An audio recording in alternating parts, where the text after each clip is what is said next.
ज्ञानाञ्जनशलाकया चक्षुरुन्मिलितं येन तस्मै श्रीगुरुवे नमः। नमो विष्णुपादाय कृष्णपृष्ठाय भूतले श्रीमते भक्तिवेदान्त स्वामी इति नामिने। नमस्ते सारस्वते देवे गौरवाणी प्रचारिणे निर्विशेष शून्यवादी पाश्चात्य देशतारिणे। जय श्री कृष्ण चैतन्य प्रभु नित्यानंद श्री अद्वैत गदाधर श्रीवासादि गौर भक्तवृंद। हरे कृष्ण कृष्ण कृष्ण हरे हरे, हरे राम राम राम हरे हरे। गुरुवे गौरचंद्राय राधिकाय तदालये कृष्णाय कृष्ण भक्ताय तद्भक्ताय नमो नमः। हरे कृष्णा। आप सभी का इस भागवत संघ में बहुत बहुत स्वागत है। इसके अंतर्गत आज हम लोग श्रीमद् भागवतम के प्रथम स्कंद के प्रथम अध्याय के 17वें श्लोक के ऊपर चर्चा करेंगे।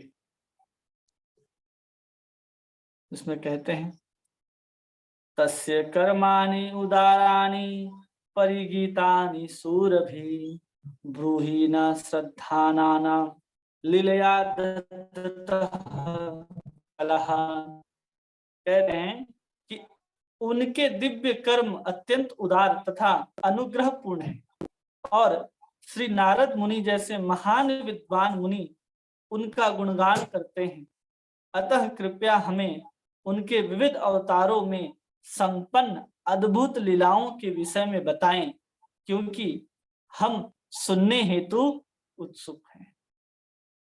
और भी यहाँ पर प्रश्न पूछ रहे हैं सूत गोस्वामी से सौनक आदि ऋषि कि उनके अलग अलग दिव्य कर्म हैं और उनके अनुग्रह भी हैं, तो उस अनुग्रह को हमें बताइए कि कैसे कैसे उन्होंने अनुग्रह किया है हम सबके ऊपर। उन अनुग्रहों को यहाँ पर बताने के लिए कहा जा रहा है कि अगर हम उस अनुग्रह को समझेंगे, उस अनुग्रह को जानेंगे, उसको जान करके हम भगवान के प्रति अत्यधिक श्रद्धा रख सकते हैं, उनके प्रति और श्रद्धा का भाव हमारे भीतर आ सकता है। इसलिए यहाँ पर कह रहे हैं कि ब्रूहि न श्रद्धा नाना, कि आप उन सब लीलाओं को हमारे सामने कहिए। वो सब श्रद्धा लीला कैसी है? तो कहते हैं जिसके नारद मुनि आदि जो ऋषिगण हैं वो सब महान ऋषि क्या करते हैं, उन सब का गुणगान करते हैं, वो लगे रहते हैं गुणगान करने में। इसलिए कह रहे हैं यहाँ पर उन सब को हमें सुनाइए।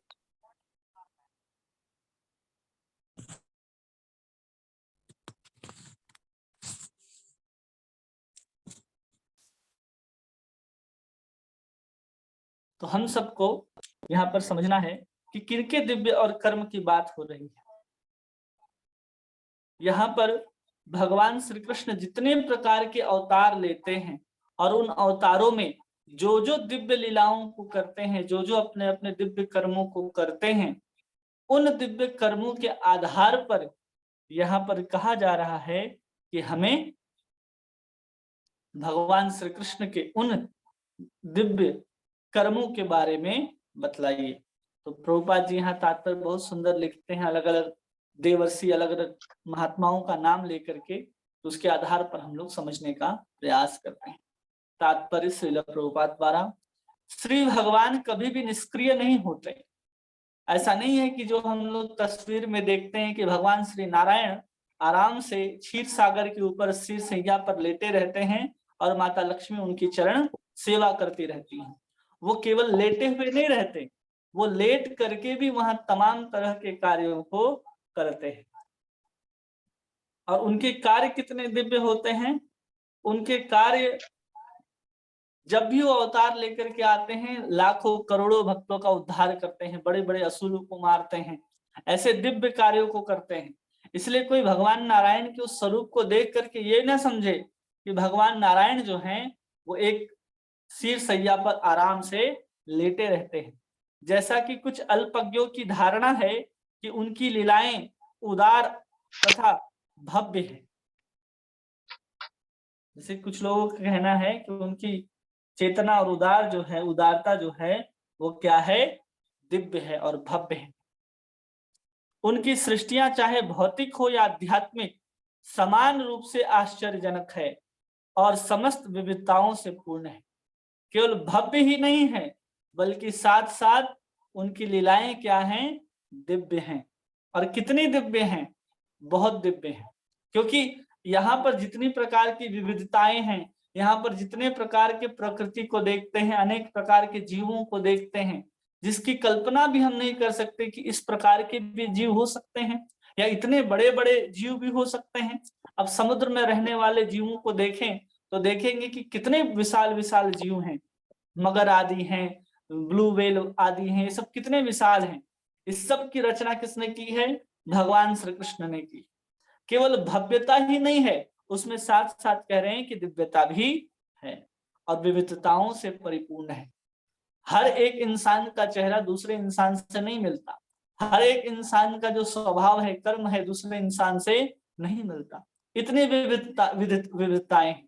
एक व्यक्ति एक ही भोजन को बनाएगा और दूसरा व्यक्ति उसी भोजन को बनाएगा तो उसमें स्वाद की भिन्नता आ जाती है। इसके कारण आती है कि हर व्यक्ति के अंदर अलग अलग स्वभाव है, अलग अलग विविधताएं हैं। जैसे कि सब जानवर अगर देखते होंगे तो हमें लगता होगा कि सब जानवर एक जैसे दिखाई देते हैं, लेकिन जब उसी जानवरों को आप घर में ला करके रखना शुरू कर देंगे तो आप उनमें पहचान, उसमें भेद कर सकते हैं कि ये अलग है और ये अलग है। जैसे हम 2-4 तोता या 10-20-50 गाय रखते हैं तो हम आसानी से उनमें फर्क कर सकते हैं कि अरे ये गाय अलग है, इसका स्वभाव अलग है, इसका रूप अलग है, इसका दूध अलग है, इसका स्वाद अलग है, सब अलग अलग कर सकते हैं हम लोग। लेकिन जब हम लोग दूर रहते हैं तो सब एक जैसा दिखाई देता है और जैसे ही हम ध्यान पूर्वक देखना शुरू करते हैं तो सब एक जैसे ही दिखाई नहीं देते, सब में विविधताएं होती हैं। और फिर कह रहे हैं आगे कि उनका गुणगान नारद, व्यास, वाल्मीकि, देवल, असित, मध्व, चैतन्य, रामानुज, विष्णु स्वामी, निम्बार्क, श्रीधर, विश्वनाथ, बलदेव, भक्ति विनोद ठाकुर, भक्ति सिद्धांत सरस्वती आदि अनेक स्वरूप सिद्ध महात्माओं ने, विद्वानों ने के द्वारा किया जाता है। अब ये सब कौन है? नारद जी कौन है? तो भगवान ब्रह्मा के मानस पुत्र हैं। वेद व्यास जी कौन है? तो भगवान के ही सत्यावेश अवतार हैं और पराशर और सत्यवती के पुत्र हैं। वाल्मीकि कौन है? वाल्मीकि नारद जी के शिष्य हैं जिन्होंने रामायण की रचना की है। देवल कौन है? देवल भी एक बहुत बड़े महात्मा है, असित भी उसी समय के महात्मा हैं। और मध्वा, ये हमारे परंपरा में मध्वाचार्य जो हैं वो कौन है? मध्वाचार्य, जो स्वयं वायु के अवतार कहे जाते हैं। कहीं कहीं हनुमान जी के भी अवतार मध्वाचार्य को कहा जाता है। चैतन्य महाप्रभु यहाँ पर स्वयं भगवान श्री कृष्ण हैं और रामानुज जो हैं वो स्वयं लक्ष्मण हैं या फिर शेष अवतार भी कहा जाता है। विष्णु स्वामी जिन्होंने एक संप्रदाय की रचना की जिसको कहते हैं रुद्र संप्रदाय, उनके आचार्य हैं। निम्बार्क संप्रदाय, निम्बार्क आचार्य जो हैं वो निम्बार्क संप्रदाय के आचार्य हैं। और श्रीधर भागवत के ऊपर सबसे पहली टीका लिखने वाले कोई व्यक्ति हैं तो वो हैं श्रीधर। विश्वनाथ चक्रवर्ती ठाकुर बलदेव विद्याभूषण के गुरु हैं, जिन्होंने हमारे परंपरा के अंदर बहुत दिव्य दिव्य गुह्य लीलाओं के सहित अनेक ग्रंथों की रचना की। उन्होंने बहुत सारे हमारे ग्रंथों की टीकाओं को लिखा है, हम सबको समझाया है। वही है ये विश्वनाथ चक्रवर्ती ठाकुर। श्री बलदेव विद्याभूषण, जब गौड़ीय संप्रदाय के ऊपर आक्षेप लगा कि हम कृष्ण के साथ राधा रानी की सेवा नहीं कर सकते हैं, आप नहीं रख सकते, कृष्ण के साथ राधा के अस्तित्व को कोई स्वीकार नहीं करता था, तो उस समय श्री बलदेव विद्याभूषण ने ही इस सिद्धांत की स्थापना की और सबको बताया कि केवल और केवल चैतन्य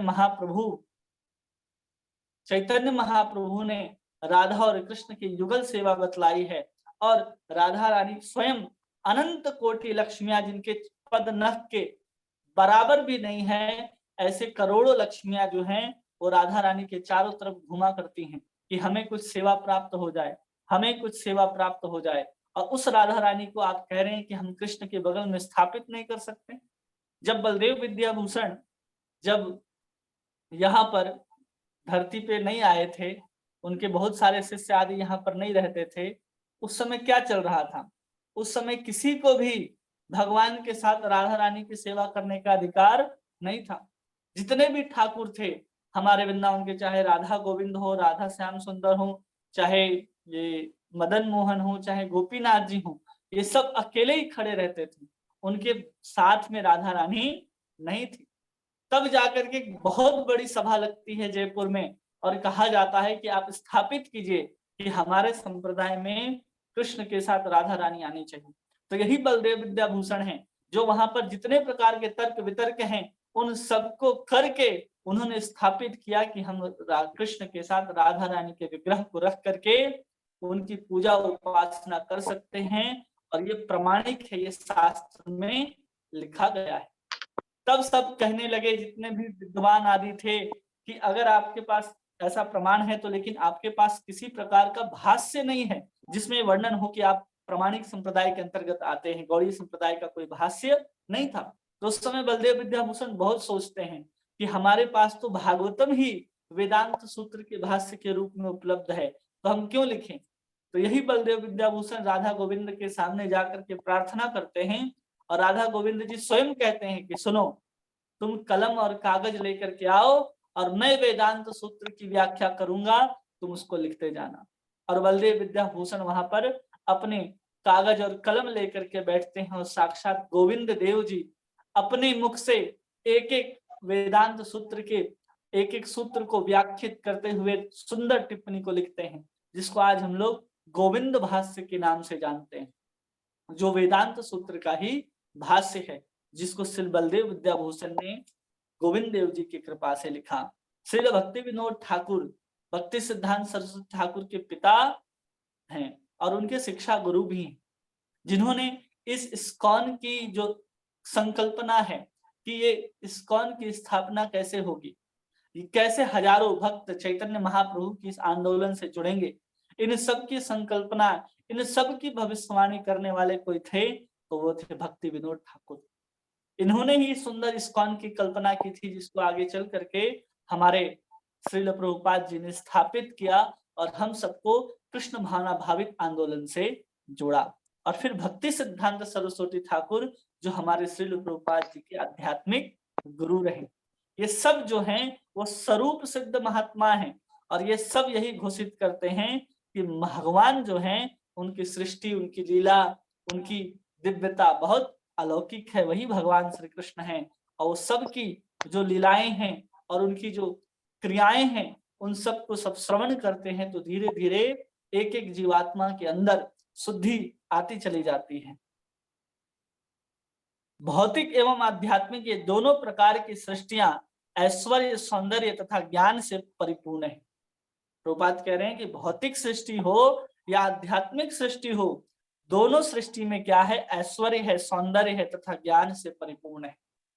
आध्यात्मिक जगत को देखेंगे तो आध्यात्मिक जगत क्या है, इस भौतिक जगत को देख करके ही हम आध्यात्मिक जगत की संकल्पना कर सकते हैं। जब इस भौतिक जगत में इतनी प्रकार की विविधताएं हैं, इतनी प्रकार की सुख सुविधाएं दी गई हैं, लेकिन यहाँ पर जो सुख सुविधाएं हैं वो दुख से परिपूरित है। वो सुख तो है लेकिन उसके ऊपर जैसे एक लड्डू होता है, उस लड्डू के ऊपर हम चाशनी में उसको डुबाते हैं तो मीठे चाशनी में डुबाते हैं। उसी प्रकार इस संसार में, इस भौतिक जगत में जो सुख है वो इस तरह का सुख है जिसे चाशनी में, सुख रूपी चाशनी में न डुबा करके दुख रूपी चाशनी में डुबा करके यहाँ की भोग की वस्तुएं रख दी गई। इसलिए यहाँ पर हम कोई भी चीज को भोगते हैं तो हमें उसका आनंद प्राप्त नहीं होता, वो क्षण भर के लिए एक आनंद प्राप्त होता है और फिर वापस नीचे चला जाता है। ऐसा क्यों होता है? क्योंकि इस संसार को भगवान ने दुखालय बनाया है, लेकिन इसके साथ साथ ज्ञान से परिपूर्ण बनाया है कि यहाँ पर जो कुछ भी आप करोगे उसके अनुभूति से, उसके ज्ञान से आपको इस संसार से वैराग्य हो जाएगा। इसलिए संसार को ऐसा बनाया। इसलिए यहाँ कह रहे हैं कि यहाँ पर भी ज्ञान है।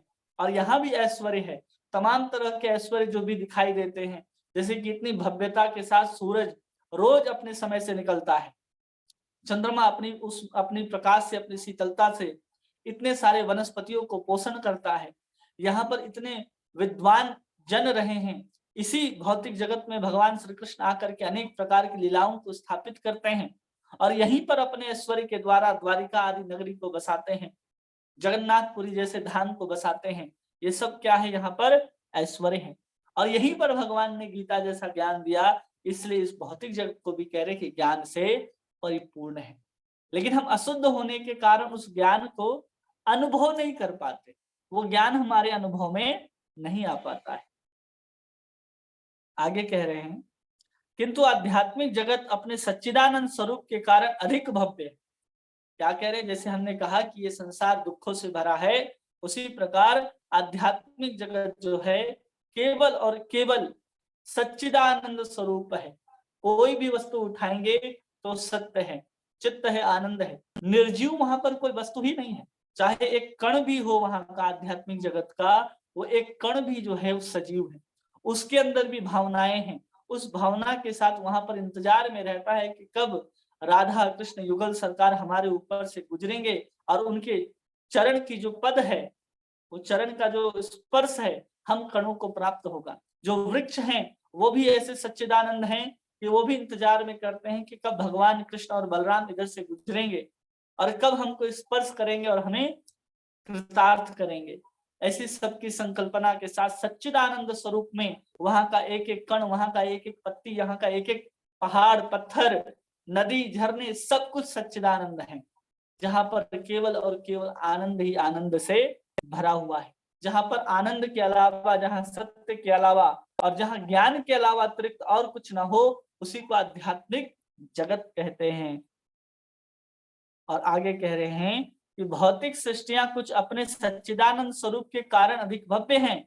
भौतिक सृष्टियां कुछ काल के लिए आध्यात्मिक जगत के विकृत प्रतिबिंब के रूप में प्रकट होती है, जिसकी तुलना चलचित्र से की जा सकती है। कैसे कह रहे हैं? जैसे चलचित्र हम लोग देखते हैं ना, सिनेमा घरों में जाते हैं तो देखते हैं कि एक प्रोजेक्टर होता है जिसके द्वारा एक पर्दे पर उस सभी चित्रों को उकेरा जाता है और सब चलते फिरते दिखाई देते हैं। लेकिन सब चलचित्र वास्तव में कहाँ होते हैं? उस प्रोजेक्टर के भीतर होते हैं।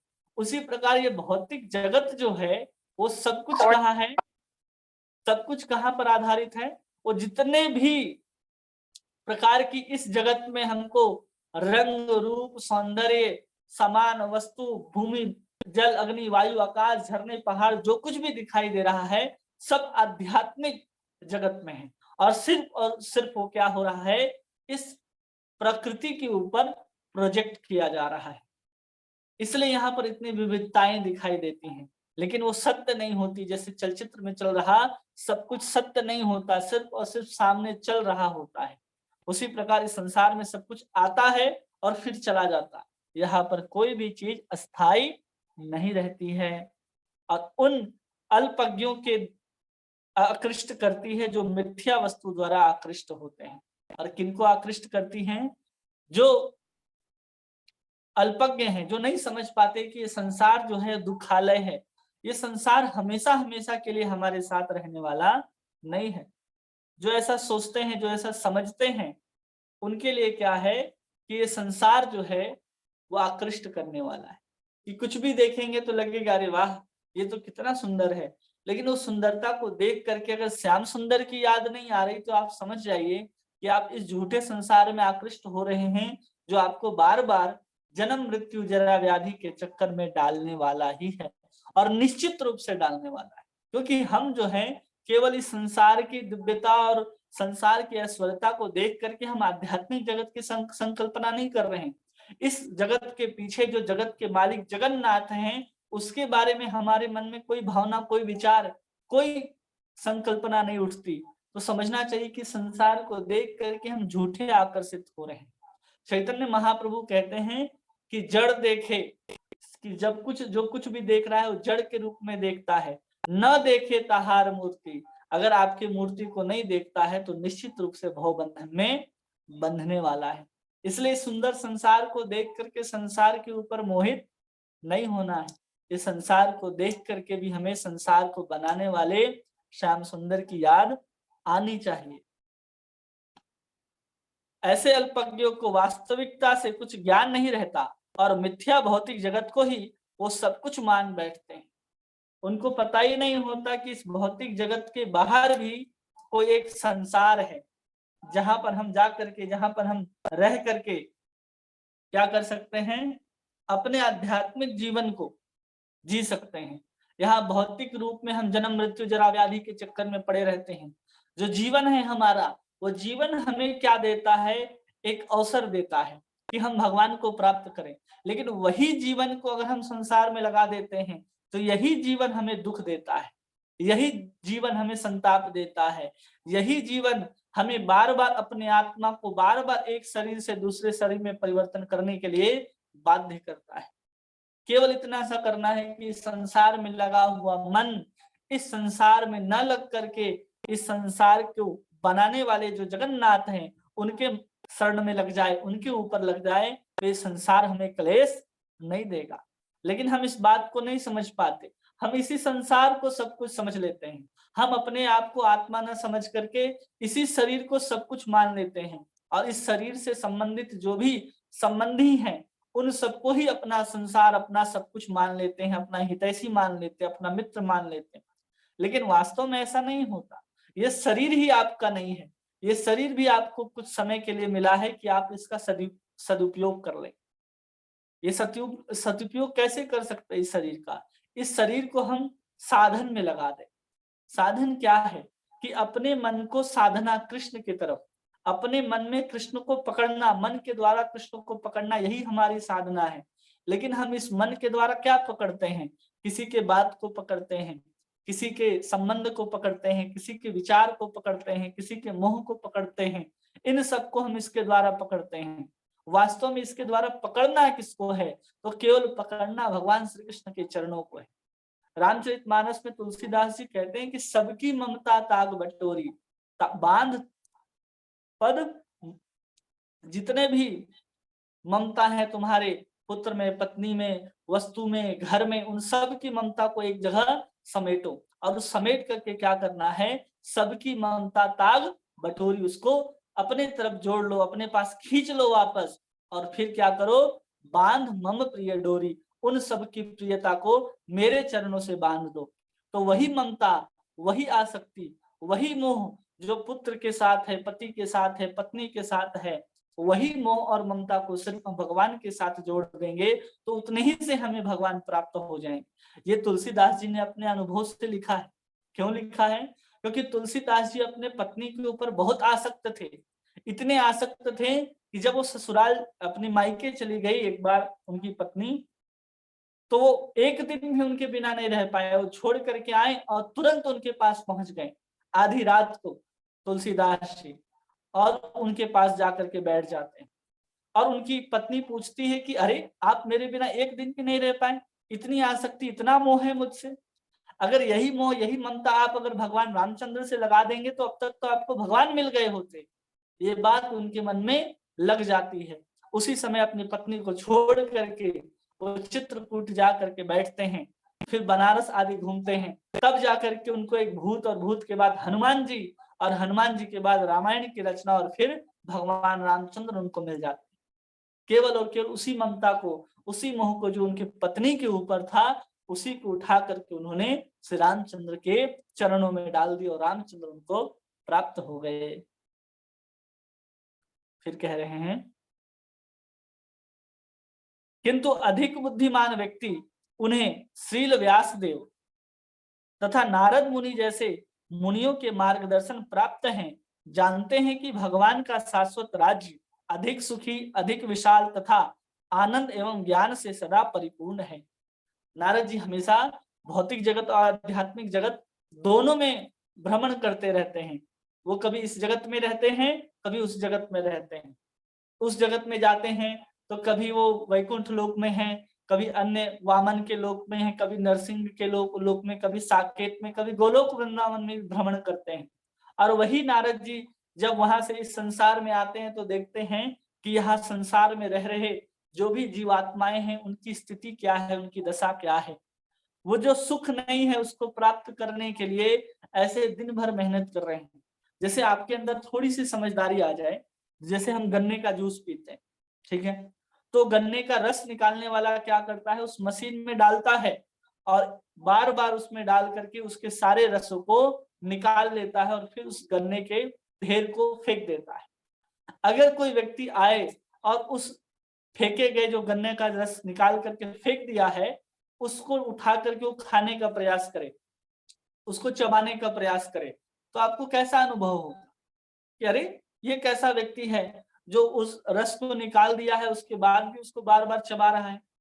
7वें स्कंद में कहते हैं कि पुनः पुनः चरुणाम चर्विताम, कि हम लोग एक बार जो चूस लिया गया है, जिसमें से रस निकाल लिया गया है, उसको हम लोग बार बार हम लोग उसको चूसने का प्रयास कर रहे हैं। जैसे हम कतारी समझ करके, सुंदर ईख समझ करके, गन्ना समझ करके एक सूखे बांस को चबाए जा रहे हैं। ऐसा ही ये संसार है। यही दशा नारद जी हम लोगों को देखते हैं कि ये जिसको गन्ना समझ रहा है, जिसके अंदर समझ रहा है कि रस भरपूर है, वास्तव में क्या है, वो एक सूखा बांस है जिसमें रस मिलने वाला नहीं है। तो वो बताते हैं कि तुम छोड़ो इस संसार को, चलो भगवत धाम, तुम लो कृष्ण का नाम। इसलिए नारद जी आकर के प्रहलाद को, कभी ध्रुव को, कभी वाल्मीकि को, कभी वेद व्यास जी को शिक्षा देते हैं। और वही वेद व्यास जी सुंदर 18 पुराण वेद आदि को लिखते हैं, भागवत जैसे ग्रंथ की रचना करते हैं, जिससे हम लोग अपने आप को बुद्धिमान बनाने के लिए इसका अध्ययन करते हैं। इसके पास आते हैं तो हमें संकल्पना देती है, हमें विश्वास दिलाती है कि जो तुम संसार में सुख भोग रहे हो, ये सूखे बांस को चबाने के समान है। वास्तविक आनंद तो भगवान के धाम में मिलता है, जहां पर सब कुछ सच्चिदानंद है और यहाँ से करोड़ों गुना सुख वहां पर उपलब्ध है। यहाँ पर सुख के नाम पे कुछ नहीं है, यहाँ पर सुख के नाम पे केवल इस संसार के दुखों का कम होना है। वास्तव में यहाँ तो सुख है ही नहीं, जिसको पकड़ करके हम लोग बैठे हैं। इसलिए हम लोगों को हमेशा सोचते रहना चाहिए कि हम कैसे कृष्ण का नाम ले, कैसे चिंतन करें और कैसे हम इस धरती को छोड़ करके, इस भौतिक धरा को छोड़ करके भगवान के आध्यात्मिक जगत पर पहुंच जाएं। आगे कह रहे हैं, जो मनुष्य भगवान की कार्यकलापों तथा उनके दिव्य धाम से परिचित नहीं है, उन पर वे अपने अवतारों तथा लीलाओं द्वारा कृपा करते हैं। जो कोई भगवान के दिव्य धाम को नहीं जानते, भगवान के दिव्य लीलाओं को नहीं जानते, तो भगवान कृष्ण उन्हीं लोग को विश्वास दिलाने के लिए, उनको अपनी ओर आकर्षित करने के लिए भगवान कृष्ण क्या करते हैं, अनेक अनेक दिव्य लीलाओं को करते हैं, जिसमें दिव्यता भी होती है और भव्यता भी होती है। जो लोग तो जानते हैं कि भगवान कृष्ण अवतार लेकर के आए हैं, वो तो विश्वास कर लेंगे कि हाँ, जितने भी जीव हैं वो सब दिव्य हैं, वो सब भौतिक जगत से ना आकर के आध्यात्मिक जगत से आए हैं। और भगवान कौन है, स्वयं कृष्ण है, राम है, नारायण है, ये सब भगवान हैं। तो जब अलग अलग स्वरूपों में अवतार लेकर के आते हैं तो बुद्धिमान व्यक्ति समझ जाता है कि ये भगवान है। लेकिन जो कम बुद्धि वाले होते हैं उसको कैसे समझाया जाए, तो भगवान उसके लिए अपना ऐश्वर्य प्रकट करते हैं। गोवर्धन को 7 दिनों तक धारण करते हैं, उनके सामने इंद्र और ब्रह्मा आकर के नमस्कार करते हैं, द्वारिका जैसे दिव्य नगरी को बसाते हैं। जब राम के रूप में आते हैं तो रावण जैसे आतताई को मारते हैं, लंका में पुल को बांधते हैं, एक ही तीर में 14,000 खर और दूषण को मारते हैं। ये सब ऐश्वर्य को, इस सब चमत्कार को, इस सब भव्यता को क्यों दिखाते हैं, क्योंकि लोग भगवान को समझ जाएं कि भगवान अति दिव्य हैं। इसलिए वो कभी कभी साधारण मनुष्य में आने के बाद भी वो क्या करते हैं कि अपनी दिव्यता को, अपने ऐश्वर्यता को प्रकट करते हैं, मुंह खोल करके अपने अंदर ही सारे के सारे संपूर्ण ब्रह्मांड को दिखाते हैं। अर्जुन को भगवत गीता का उपदेश देते समय अपना विश्व रूप दिखाते हैं, जिसमें उसके करोड़ों मुख हैं, करोड़ों आंख हैं, करोड़ों दांत हैं, करोड़ों कान हैं, करोड़ों हाथ हैं भगवान के, और एक एक सब दिव्य दिव्य दिखाई देते हैं, जिसका ना आदि जिसका ना अंत दिखाई देता है। ये सब उपदेश, ये सब ऐश्वर्यता को क्यों प्रकट करते हैं भगवान, क्योंकि जो अल्प बुद्धि हैं, जो नहीं समझते भगवान के दिव्य लोक को, भगवान के दिव्य स्वरूप को, उनको दिखाने के लिए, उनको समझाने के लिए सब प्रकट करते हैं, जिनमें वे दिव्य धाम में अपने संग के शाश्वत आनंद को प्रदर्शित करते हैं। भगवान जैसे दिव्य धाम में आनंद प्राप्त करते हैं, हमेशा आनंद में परिपूर्ण रहते हैं, कभी भी भगवान कृष्ण वहां पर दुखी नहीं होते। भौतिक जगत में जब भगवान आते हैं तो अपना धाम भी लेकर के आते हैं। ऐसा नहीं कि भगवान कृष्ण स्वयं आए। जैसे हम लोग कहीं जाते हैं तो हम अपना शरीर और अपना सामान उठाए और पहुंच गए, लेकिन भगवान के साथ क्या है कि भगवान जहाँ रहते हैं वो स्वयं लेकर के आते हैं। मतलब जैसे कि हम घर में रहते हैं तो हम अपने घर को भी एक स्थान से दूसरे स्थान तक नहीं ले जा सकते कि चलो हम फलाने रिश्तेदार के घर जा रहे हैं तो हम अपने घर को उठा करके ले चले, संभव भी नहीं है हमारे लिए। लेकिन भगवान क्या करते हैं, अपने घर को ही नहीं, अपने गांव को ही नहीं, अपने देश को ही नहीं, अपने संपूर्ण संसार को उठा करके भगवान इस भौतिक जगत में प्रकट हो जाते हैं। क्यों प्रकट होते हैं? केवल हम सबको उस दिव्य लीलाओं को प्रदर्शित करने के लिए। जहां सुंदर गिरि गोवर्धन हो, राधा कुंड हो, श्याम कुंड हो, सुंदर कलकल यमुना बह रही हो, बहुत सुंदर सुंदर वहां पर फल वृक्ष आदि लगे हों, बहुत सुंदर सुंदर मोर हो, बंदर हो, गाय हो, ये सब कहाँ से आते हैं? ये सब भगवान के दिव्य जगत में है। उन सब को लेकर के दिव्यता को प्रकट करने के लिए, उस दिव्य आनंद को प्रकट करने के लिए यहाँ पर आते हैं, जिनके साथ उनके साथी संगी सबको आते हैं। जब पूरा संसार, वो सब भगवान के जो नित्य पार्षद हैं वो सब भगवान के साथ यहाँ पर उसी दिव्य आनंद को प्रकट करने के लिए, प्रदर्शित करने के लिए, हम सबके ऊपर कृपा दिखाने के लिए यहाँ पर आते हैं। जैसे अलग अलग जगह कोई नाटक मंडली चलती है ना, तो जब हम नाटक के उस मंच को देखते हैं तो लगता है कि यहाँ पर जिसका खेल रचा जा रहा है, जिस नाटक को प्रस्तुत किया जा रहा है, वैसा ही पूरा का पूरा उनका दृश्य होता है। उसी तरह उनका पीछे का पूरा जो पर्दे लगे होते हैं वैसे ही दिव्य दिखाई देता है। तो लगता है ना कि हमें आनंद आ रहा है, अलग अलग नाटक को प्रदर्शित कर रहे हैं। वैसे ही भगवान जो है अपने पूरे संसार के साथ, दिव्य पार्षदों के साथ यहाँ पर प्रकट होते हैं और उस आनंद को प्रदर्शित करते हैं। कभी यमुना के किनारे विहार करते हैं, कभी गौओं के पीछे दौड़ते हैं, कभी गिरि गोवर्धन के चारों ओर खेलते हैं, कभी यमुना में जल विहार करते हैं, कभी अपनी सखाओं के साथ कुछ खेल रहे हैं, कभी गोपियों के साथ कुछ खेल रहे हैं, जो असुर गण आ रहे हैं उनका भी उद्धार कर रहे हैं। इस सब के माध्यम से हम सबको उस दिव्य धाम के प्रति आकर्षित कर रहे हैं कि यहाँ पर आनंद नहीं है, आनंद तो हमारे पास है। इसलिए देखिए, जब हम इस संसार में भी रहते हैं तो भगवान ने जहां पर अपनी लीलाओं को रखा, जहां पर अपने लीलाओं को किया है, हम उस स्थान पर बार बार जाते हैं, क्योंकि वह स्थान जो है जहां पर कृष्ण ने अपने चरणों को रखा है। वृंदावन का कोई भी एक ऐसा स्थान नहीं है जहां पर भगवान श्री कृष्ण ने अपने चरण न रखे। तो हम उसको अनुभव करने के लिए वहां बार बार इसलिए जाते हैं क्योंकि हमें पता है कि भगवान कृष्ण यहाँ पर अपनी दिव्यता को, अपने दिव्य आनंद को प्रकट किए थे हम सबके ऊपर कृपा करने के लिए। फिर कह रहे हैं, इन बद्ध जीवों में कुछ भौतिक इंद्रियों के मिथ्या भोग में लिप्त रहते हैं और कुछ आध्यात्मिक जगत में अपने वास्तविक जीवन को नकारते रहते हैं। सब क्या करते हैं, भौतिक जगत में अपने जो दुख है उसको भोगते हुए लगता है कि हाँ हम तो इसको भोग रहे हैं, लेकिन बेचारा अहंकार के कारण नहीं बोल पाता कि हम जो कर रहे हैं वो गलत है। वो हजारों वर्ष तक, हजारों वर्षों तक जब बार बार जन्म मृत्यु जरा व्याधि के चक्कर में पड़ता हुआ उसका अभ्यास हो जाता है, तो अभ्यास के कारण भी नहीं छोड़ पाता जो हम कर रहे हैं सो गलत है। इसलिए यहाँ पर कह रहे भौतिक जगत में बद्ध जीव जो है वो मिथ्या भोग में लिप्त रहता है। वो जान भी जाता है कि संसार दुख दे रहा है, जैसे हमें बार बार अनुभव होता है कि ये संसार जो है दुख दे रहा है, ये जीवन जो है हमें बार बार दुख दे रहा है, लेकिन बार बार हम उसी के पीछे पड़े रहते हैं। वो बार बार दुत्कारता है, लात मारता है, अपने दुख को बार बार दिखाता है संसार। माया देवी बार बार हमें समझाती है कि देखो इस संसार में दुख है, लेकिन हम उस मिथ्या भोग में इतने लिप्त रहते हैं कि हम कभी भी आध्यात्मिक जगत के उस आनंद को, आध्यात्मिक जगत के उस वास्तविक जीवन को स्वीकार नहीं कर पाते कि हम यहाँ पर छोड़ करके हम उस धाम में जाएंगे तो वहां पर हम परम सुखी हो सकते हैं। और कहते हैं ये अल्पज्ञ कर्मी अर्थात सकाम कर्म करने वाले तथा ज्ञानी अर्थात सुस्त मानसिक तर्क वितर्क करने वाले कहलाते हैं। ये सब कौन है? जो मिथ्या भोग को भोगते हैं, जो सकाम कर्मी होते हैं। जब कोई भी कर्म करते हैं, चाहे कृष्ण का भक्ति भी क्यों ना करे, उनके अंदर संसार को मांगने की इच्छा होती है। जो भगवान से, देवी देवताओं से यजन याजन पूजन आदि करके केवल इस भौतिक संसार को ही जो मांगता हो, वो सकाम कर्मी है। जो शुष्क दार्शनिक कौन है?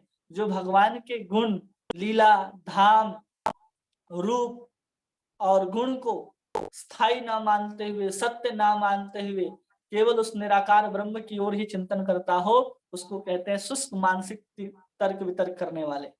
किंतु इन दोनों प्रकार के व्यक्तियों से श्रेष्ठ ऐसा अध्यात्मवादी है जो सात्वत या भक्त कहलाता है। इन दोनों से श्रेष्ठ कौन है? भक्त है, जो भगवान का भजन करता है, भगवान कृष्ण का नाम लेता है। न तो उग्र भौतिक कार्यकलापों में और न ही भौतिक चिंतन में वो लिप्त रहता है। जो भक्त होता है उसके जितने भी कार्यकलाप होते हैं वो संसार के लिए नहीं होते। अगर कोई कहे कि हम भक्त हैं फिर भी संसार के लिए हम कार्य किए जा रहे हैं, तो समझना चाहिए कि अभी तक हम पूर्ण रूप से भक्त नहीं हुए। हमें संसार के लिए नहीं चाहिए कुछ भी, और ना कुछ हमें संसार चाहिए। ना संसार के लिए हम हैं और ना हमें संसार चाहिए। दोनों चीज हमें नहीं चाहिए। ना हम संसार के लिए बने हैं और ना संसार हमारे लिए बना है। केवल और केवल हम संसार में अपने साधन के लिए हैं। तो इसलिए संसार के जितने भी संसाधन हैं उन सबको केवल और केवल भगवान कृष्ण की सेवा में लगाएं, ये हमारा कार्य होना चाहिए। लेकिन हम उस संसार को बटोरने में लग जाते हैं, उस संसार को ही समेटने में लग जाते हैं, जिसके कारण हमारी आत्मा है वो पीड़ित होती है। बार बार आत्मा एक शरीर से दूसरे शरीर में जाती है और बेचारे हम आत्मा यही रह जाते हैं। ये शरीर तो आज है कल खत्म हो जाएगा, ये शरीर तो इसी संसार का है, इसी संसार में रह जाएगा। लेकिन हम और आप जो हैं वो इस संसार के नहीं हैं। इसलिए हम जिस संसार के हैं, जिस संसार के अंश हैं, जिस भगवान के अंश हैं, हम उनकी ही सेवा, उनकी ही भक्ति हमें करनी चाहिए। कभी भी संसार को प्राप्त करने के पीछे उसके पीछे दौड़ना नहीं चाहिए। यह तो भगवान की वास्तविक सेवा में तत्पर रहता है जिससे उसे सर्वोच्च आध्यात्मिक लाभ प्राप्त होता है। जो व्यक्ति भगवान की वास्तविक सेवा में तत्पर रहता है उसको सर्वोच्च आध्यात्मिक लाभ प्राप्त होता है। भगवान कहते हैं कि अगर कोई मेरा भजन करे तो निश्चित रूप से वो मुझको प्राप्त कर लेता है। अगर भगवान को कह रहे हैं कि मैया अर्पितो मनोबुद्धि, तुम अपने मन और बुद्धि को मुझे लगा दो। अगर हम भगवान में अपने मन और बुद्धि को लगा ही देंगे तो हम संसार के किस काम में रह जाएंगे। हमारा मन और बुद्धि किस लिए काम करता है? हमारे मन में क्या है? संसार के भोग की वस्तुओं के प्रति चिंतन है, उनके प्रति वासना है। तो हमारी बुद्धि भी उधर ही चली जाती है और क्या बोलती है कि चलो तुम इस भोग की वस्तु को प्राप्त करना चाहते हो, तुम ऐसे ऐसे कर्म को करो, ऐसे ऐसे क्रियाओं को करो, तो तुम्हें संसार प्राप्त हो जाएगा। उसी प्रकार अगर हम केवल मन को कृष्ण की तरफ लगा देंगे तो बुद्धि भी कैसे सोचेगा? बुद्धि भी सोचेगा चलो तुम्हें कृष्ण की सेवा करनी है, भगवान कृष्ण का सुंदर श्रृंगार करना है, तुम ऐसे पुष्प को चुन करके लाओ, ऐसे सुंदर माला को बनाओ, भगवान कृष्ण के लिए ऐसे वस्त्र बनाओ, भगवान कृष्ण को ऐसे सुंदर श्रृंगार करो, भगवान को ऐसे पायल, भगवान को ऐसे नुपुर, भगवान को ऐसे सुंदर मोर पंख, भगवान को ऐसे सुंदर मुकुट पहनाओ। ये सब की बुद्धि कौन लाएगा फिर? जब मन हमारा कृष्ण में लगा होगा तब। इसलिए भगवान कहते हैं मन और बुद्धि दोनों मुझ पे लगाओ, जिससे तुम निश्चित ही मुझे प्राप्त करोगे अर्जुन। इसलिए यहाँ पर भगवान कह रहे हैं, प्रभुपाद बता रहे हैं कि भगवान की वास्तविक सेवा में जो तत्पर रहता है वो सर्वोच्च आध्यात्मिक लाभ को प्राप्त कर लेता है। वो कैसे प्राप्त कर लेगा? कि जैसे व्यक्ति संसार को प्राप्त कर लेता है, जब व्यक्ति बड़े बड़े उद्यमों को करता है तो बड़े बड़े चीजों को प्राप्त कर लेता है, बड़े बड़े पदों को प्राप्त कर लेता है, बड़े बड़ी भोग की वस्तुओं को प्राप्त कर लेता है, तो भगवान के लिए कौन सी बड़ी बात है? उसी मन और उसी बुद्धि को सिर्फ भगवान के लिए लगाना है। जो हम शरीर के लिए करते हैं वो आत्मा के लिए करना शुरू कर देना है। तो तब हम क्या कर लेंगे? हम अपने सर्वोच्च आध्यात्मिक स्तर को प्राप्त कर सकते हैं। उसी की प्रेरणा, उसी की सद्बुद्धि जो है, यहाँ पर जितने भी नाम लिए गए इस श्लोक में, नारद हो, असित हो, देवल हो, व्यास हो, मध्वाचार्य हो, चैतन्य महाप्रभु हो, रामानुजाचार्य हो, ये सब इसी की प्रेरणा देते हैं। चाहे कोई भी ग्रंथ हमारे सनातन धर्म में लिखा गया हो। जो कर्मियों तथा ज्ञानियों के लिए दुर्लभ है, जो कर्मी हैं, जो इस संसार के लिए कर्म करते हैं, उनके लिए बहुत दुर्लभ है कि आध्यात्मिक स्तर को प्राप्त कर सकें। या फिर जो ज्ञानी हैं वो सिर्फ सोचते हैं कि निराकार ब्रह्म ही सब कुछ है, या फिर बहुत भौतिक ज्ञान को अर्जित करके वो आध्यात्मिक स्तर पर ऊंचे उठ सकते हैं, ऐसा नहीं है। बड़े बड़े ज्ञानी लोग हैं जिसको बोलते सुना है हमने, जो कृष्ण के भगवत्ता को, कृष्ण की ऐश्वर्यता को नकारते हैं, कृष्ण के लीलाओं को तुच्छ समझते हैं और निराकार ब्रह्म को ही श्रेष्ठ समझते हैं। उनकी गति कभी भी श्रेष्ठ नहीं होने वाली, क्योंकि ब्रह्म तो उस आध्यात्मिक अनुभूति का सिर्फ प्रथम स्तर है, और उसके आगे जाएंगे तो परमात्मा, और आगे चल करके फिर भगवान, और फिर भगवत्ता भी जब कम होगी तो साक्षात भगवान श्री कृष्ण का माधुर्य प्रकट होता है। भौतिक तथा आध्यात्मिक जगत के परम नियंता के रूप में भगवान के असीम श्रेणियों में विविध अवतार होते हैं। भगवान कृष्ण क्या कह रहे हैं कि भौतिक तथा आध्यात्मिक जगत के परम नियंता के रूप में भगवान की असीम श्रेणियों में विविध अवतार होते हैं। असीम श्रेणी समझते हैं? असीम श्रेणी मतलब अलग अलग स्तर पर अलग अलग अवतार होते हैं भगवान के। कभी भगवान अलग अलग योनियों में भी अवतार लेते हैं। ऐसा नहीं है कि भगवान सिर्फ हमारे मानव के स्वरूप में राम और कृष्ण के रूप में अवतार लेते हैं। कभी वही भगवान नरसिंह के रूप में अवतार लेते हैं, कभी वही भगवान मत्स्य के रूप में अवतार लेते हैं, कभी वही भगवान वराह के रूप में भी अवतार लेते हैं, कभी वही भगवान वामन के रूप में भी अवतार लेते हैं। तो ऐसे अलग अलग स्वरूपों में भगवान अवतार लेते हैं। अब भगवान वामन का अवतार कहाँ हुआ? स्वर्ग में अवतार हुआ। वहां पर इंद्र के छोटे भाई के रूप में वामन भगवान अवतार लेते हैं।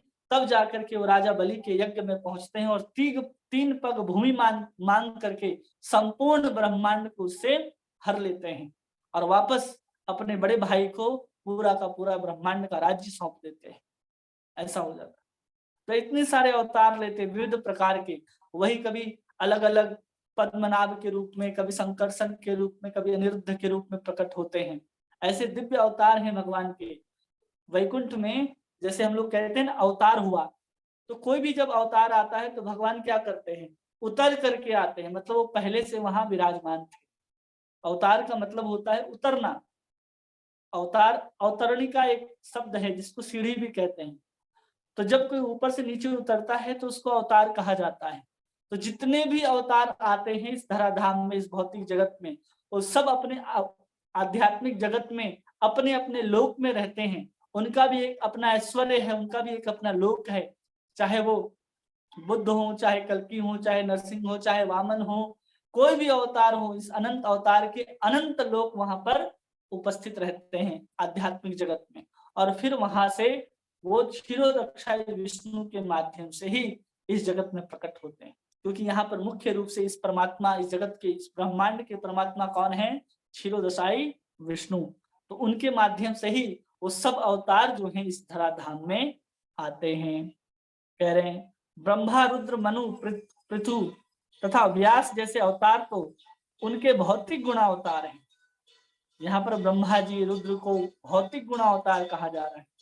भगवान जो हैं जब रजोगुण में प्रकट होते हैं तो वही ब्रह्मा हैं, और जब भगवान ही जब तमोगुण में प्रकट होते हैं तो वही रुद्र हैं। और भगवान जब मनुष्यों की सृष्टि करने के लिए प्रकट होते हैं तो उसी ब्रह्मा के एक भाग से मनु और दूसरे भाग से शत्रुपा के रूप में प्रकट होते हैं, वही मनु हैं। भगवान कृष्ण के ही शाक्यावेश अवतार के रूप में पृथ्वी को माना जाता है। वो भी 24 अवतार में एक हैं जिन्होंने संसार को पूरा प्लेन बनाया, यही संसार को पूरे के पूरे 7 भागों में बांटा है, वो राजा पृथु ही है। क्योंकि भगवान राजा पृथु जब अवतार लेकर के इस धराधाम में आए तो उन्होंने देखा कि एक तरफ जब सूर्य होता है तो हमारे ब्रह्मांड के दूसरे तरफ अंधेरा हो जाता है। तो राजा पृथु ने अपने ही प्रताप से उन्होंने एक और रथ बनाया और उस रथ को सूर्य की दूसरी दिशा पर चलाना शुरू किया। तो देखते हैं कि जब दोनों तरफ सूर्य उगा हुआ रहता है तो कभी रात ही नहीं हो रहा था। सारे ब्रह्मांड के लोग चिंतित हो गए, भाई रात ही नहीं हो रहा है, अब रात भी होना बहुत आवश्यक है। तब जाकर के उनको कहा गया कि रात भी होना आवश्यक है। आप चाहते हैं कि आपके संपूर्ण राज्य में रात दिन ही दिन रहे तो ये सही नहीं, रात भी होना जरूरी है, ताकि जीवात्माओं को, जितने भी मनुष्य हैं, जितने भी जलचर हैं, जितने भी वनस्पति हैं, जब तक रात नहीं होगा तब तक उन्हें उनका विकास नहीं होगा, वो हमेशा दुखी ही रहेंगे। ऐसा नहीं है कि दिन है तो हम बहुत सुखी हैं, रात भी होना जरूरी है।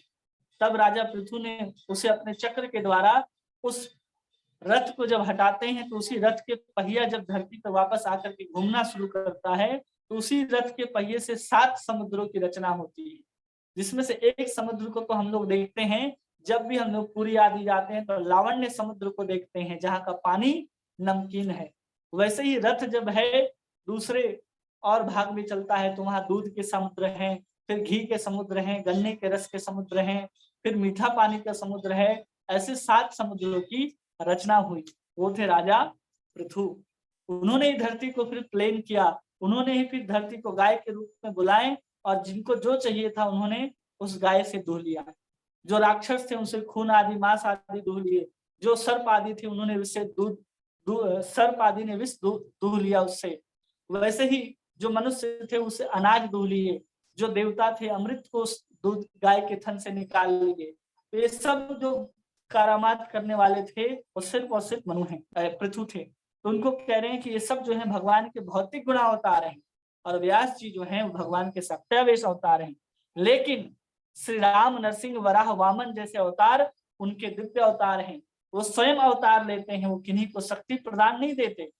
जैसे यहाँ पर ब्रह्मा, रुद्र, मनु आदि ये सब तो किसी को शक्ति दे करके, अपने ऐश्वर्य को देख करके भगवान स्वयं उनके अंदर विराज करके उन दिव्य कार्यकलापों को उनके द्वारा करते हैं।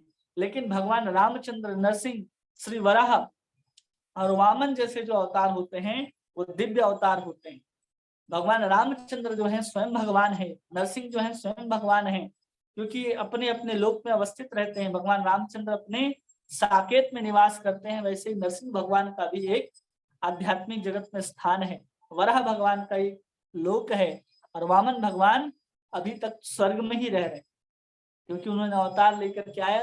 तो आने के बाद इंद्र की अभी तक वहां पर राज्य शासन चल रहा है, तो वामन भगवान भी अभी भी स्वर्ग में विराजते हैं और इनके दिव्य अवतार हैं।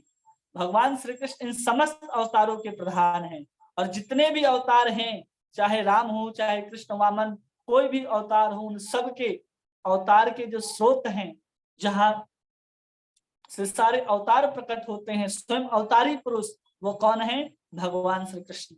इसलिए कहते हैं ना कि एतः चांस कलह कृष्ण कृष्णस्तु भगवान स्वयं। जितने भी अवतार हैं भगवान के वो सब या तो अंश हैं या तो कला है, लेकिन पूर्ण भगवान कौन है? केवल और केवल भगवान कृष्ण जो हैं वो ही पूर्ण अवतार हैं। वहां से ही सारे के सारे अवतार जो हैं प्रफुटित होते हैं। वहां से ही एक एक अवतार या तो आध्यात्मिक जगत में हो या तो भौतिक जगत में प्रकट होता है। उन सब के एकमात्र कारण भगवान कृष्ण होते हैं। इसलिए अगर हम केवल कृष्ण की शरणागत हो जाएं, कृष्ण की सेवा करें, तो जितने अवतार हैं सब अवतारों की सेवा हो जाती है। यस्मिन तुष्टे जगत तुष्ट। जब जगन्नाथ को भोग लगाया जाता है, उसी जगन्नाथ के भोग से पूरा का पूरा ब्रह्मांड तृप्त होता है। हमें लगता है कि केवल जगन्नाथ जी भोग लगा रहे, नहीं, उन जगन्नाथ के माध्यम से, उसी जगन्नाथ भगवान के अंदर तो पूरा का पूरा ब्रह्मांड विराजता है। उसी जगन्नाथ जी के अंदर तो भौतिक जगत, आध्यात्मिक जगत सब कुछ है। तो जब वो किसी चीज को ग्रहण करते हैं तो समझिए कि एक एक जीवात्मा का पेट भरता है। चाहे वो ब्रह्मा हो, चाहे नागन्य चीटी हो, चाहे अन्य लोक में कोई भी अवतार हो, उन सबको संतुष्टि केवल कृष्ण की सेवा से प्राप्त हो जाती है। अतएव वे ही समस्त कारणों के कारण हैं। चाहे आध्यात्मिक जगत में जो भी लीलाएं हो रही हैं, वो सबके कारण वही हैं। इस जगत के भी कारण वही हैं। लेकिन हम इस जगत को ही देखते हैं। जगत के नाथ जगन्नाथ को जब हम देखने लग जाएंगे तो ये जगत हमें मोहित नहीं करेगा। ये जगत हमें कभी भी बांध नहीं सकता, क्योंकि हम इस जगत के पीछे जो भगवान जगन्नाथ खड़े हैं, हम उनको देख रहे हैं, हम उनको समझने का प्रयास कर रहे हैं, हम उनकी ओर बढ़ने का प्रयास कर रहे हैं। तब हमें संसार नहीं पकड़े। लेकिन हम सिर्फ संसार को ही देखते हैं, अरे ये संसार में ये वस्तु दिव्य है, ये पुरुष दिव्य है या स्त्री बहुत सुंदर है, तो हम उसके प्रति आकर्षित होते चले जाते हैं। तो वो क्या करता है? हमें अपने संसार में बांध लेता है, अपने तरफ खींच लेता है। लेकिन इन सबके जो मुख्य भोक्ता हैं वो भगवान कृष्ण है। ये जब हम जान जाएंगे और समझ जाएंगे कि जो भी वस्तु हो, चाहे पुत्र हो, पत्नी हो, चाहे दिव्य खाद्य पदार्थ हो, आपका स्वयं का घर हो, सबके भोक्ता एकमात्र भगवान है, तो ये संसार हमें कभी भी अपनी ओर आकर्षित नहीं करेगा। इसलिए भगवान यहाँ पर कह रहे हैं सूत गोस्वामी से, सौनक आदि ऋषि, कि तस्य कर्माणि उदाराणि परिगीतानि सूरभि ब्रूहि न श्रद्धानां लीलया दत्ततः कलह। कि भगवान अपने दिव्य कर्म जो हैं वो अत्यंत उदारता के साथ हम सबके ऊपर अनुग्रह करते हैं।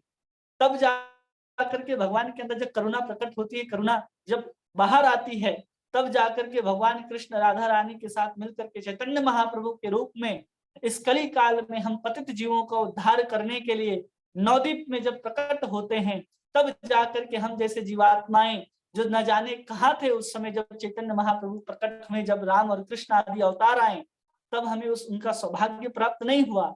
लेकिन जब वो आते तो शायद हम भी, हमारी बुद्धि इतनी शुद्ध नहीं होती उस समय कि हम उस समय महाप्रभु को भगवान के रूप में या फिर दिव्य पुरुष के रूप में समझ करके उनके शरणागत होते।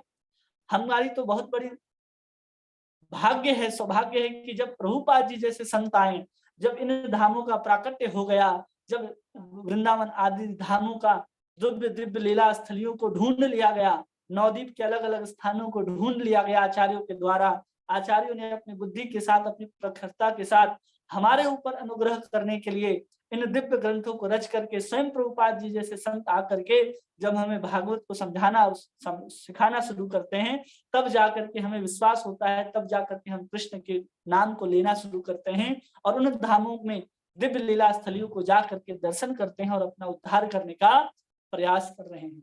इसलिए हमारा परम सौभाग्य है कि हम उस समय ना आ पाए तो कोई बात नहीं, अगर हम उस समय आते भी तो शायद हमारी बुद्धि इतनी प्रखर नहीं होती कि हम समझ पाते कि कौन है, अपराध कर बैठते। इसलिए उन अपराधों से मुक्त करने के लिए हमें इस समय में हमारा जन्म हुआ जब प्रभुपाद जी ने ऐसे सुंदर इस्कॉन की स्थापना की और उसमें अपने दिव्य ग्रंथों को लिख करके अपने सुंदर सुंदर महान शिष्यों के द्वारा हमारे ऊपर अनुग्रहित करने के लिए यहाँ पर सबको छोड़ करके गए, ताकि हम सब उनके साथ पुनः भगवत धाम की ओर लौट सके। इसलिए उनकी दिव्य कर्म जो है ना अत्यंत उदार होते हैं। ऐसा नहीं समझना चाहिए कि भगवान कृष्ण जब अवतार ग्रहण किए, राम जब आए, जब चैतन्य महाप्रभु आए, उस समय भी हमें क्यों नहीं लेकर के आए? अरे आते तो हमारी बुद्धि उतनी थी क्या? अभी हमें कृष्ण को समझने के लिए, अब जब हम लोग कृष्ण का नाम ले रहे हैं तो कितने समय से ले रहे हैं? कोई 10 साल से, कोई 20 साल से ले रहा है, कोई 30 साल से ले रहा है। जब उतने समय से हम नाम ले रहे हैं, उसके बाद भी हमारे अंदर कभी-कभी संशय उत्पन्न हो जाता है। और उस समय जब साक्षात रूप में हमारे सामने चैतन्य महाप्रभु, कृष्ण, राम आदि रहते तो हम कैसे उन पर विश्वास करते हैं? उस समय तो हमसे भी बुद्धिमान लोग थे वहां पर। जैसे कंस को देखिए, दुर्योधन को देखिए, रावण को देखिए, ये सब तो बहुत दिव्य दिव्य लोग थे जिनकी बुद्धि हमसे बहुत प्रखर थी। उतनी बुद्धिमत्ता के बाद भी वो कभी भी राम और कृष्ण को कभी भी भगवान के रूप में स्वीकार नहीं कर पाए, उनके प्रति शरणागत नहीं हो पाए। तो हम कैसे सोच सकते हैं कि हम उस समय होते तो हमारा भी उद्धार होता? हम तो अभी अपने आप को सौभाग्यशाली समझते हैं कि इतना सुंदर प्रभुपाद ने इतनी सुंदर संस्था को बनाया और इतने सुंदर सुंदर ग्रंथों को लिखा उन्होंने। 70 से ज्यादा ग्रंथों को लिख करके हमें दिया, जिसके माध्यम से हम कृष्ण भावना भावित होने का प्रयास कर रहे हैं। उन लीला स्थलियों को जाकर के देख पा रहे, दर्शन कर पा रहे हैं। उस समय आते तो हम क्या कर लेते? उस समय भी तो करोड़ों जीव थे।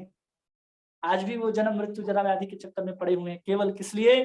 क्योंकि वो क्या कर रहे हैं, भगवान के विविध अवतार और लीला को उस रूप से नहीं समझ रहे कि हाँ अत्यंत दिव्य हैं, उदार करने वाली हैं, भव्य हैं, और हम लोग समझते हैं कि साधारण मनुष्य के रूप में आए। इसलिए यहाँ पर कहा जा रहा है, ब्रूहि न श्रद्धा नाम लीलया दत्ततः कला।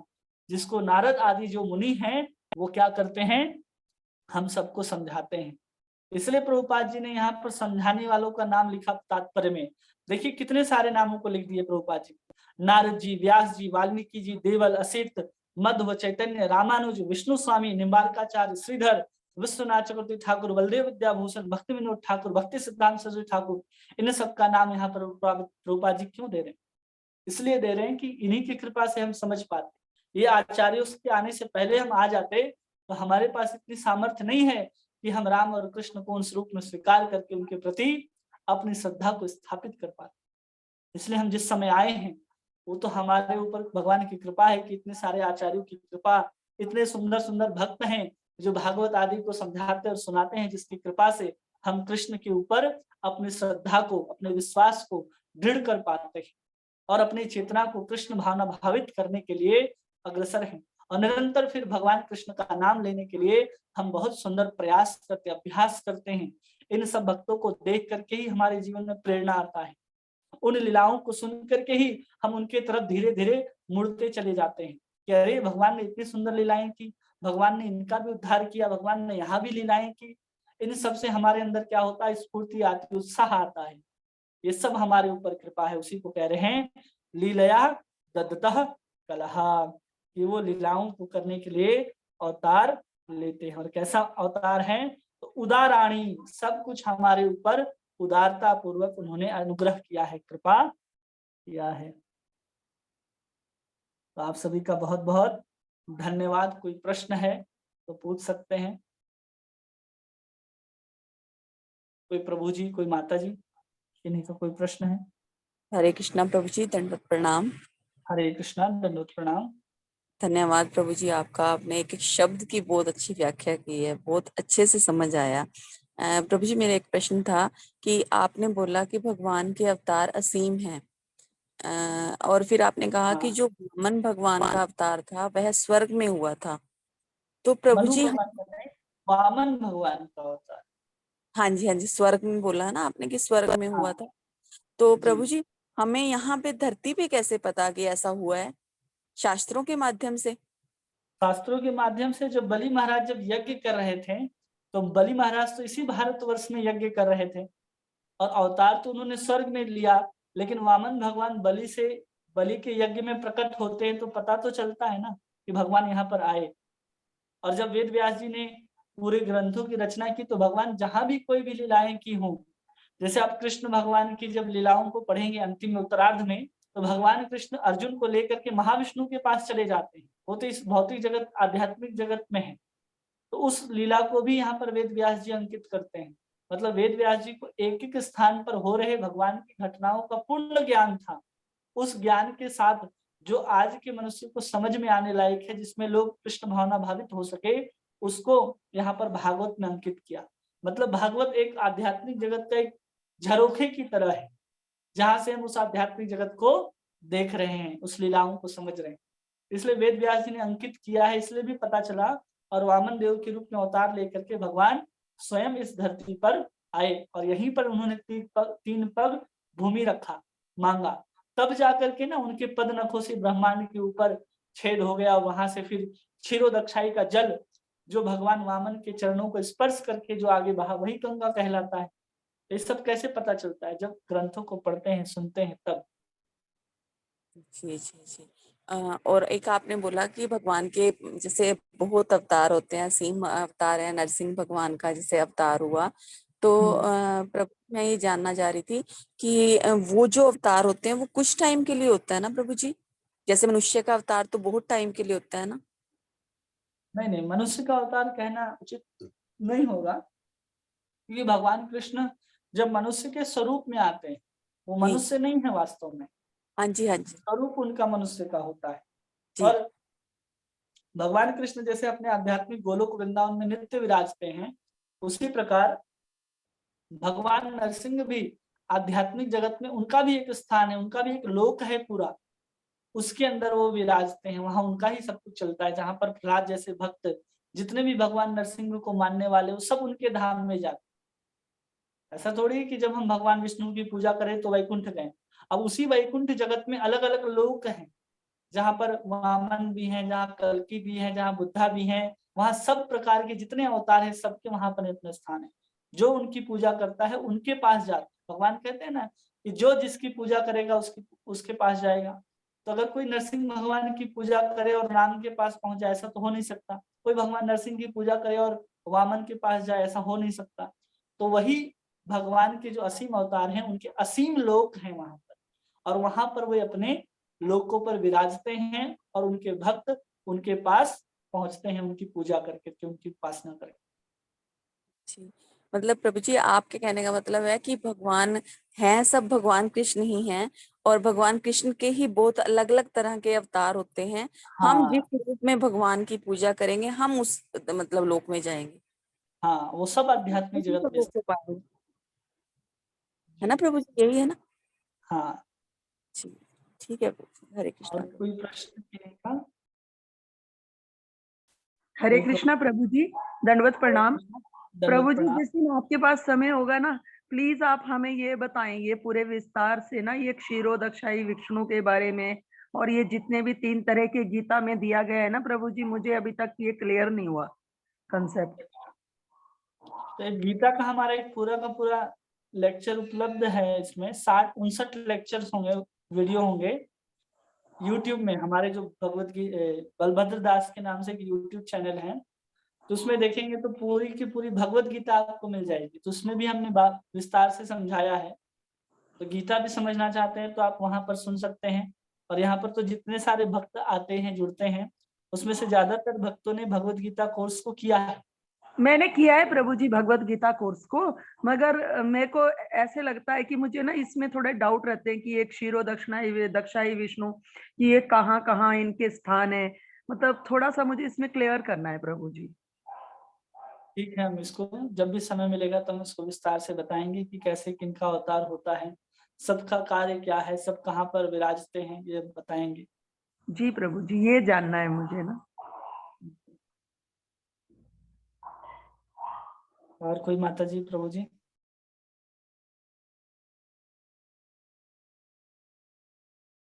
इन्हीं के पास कोई प्रश्न नहीं है?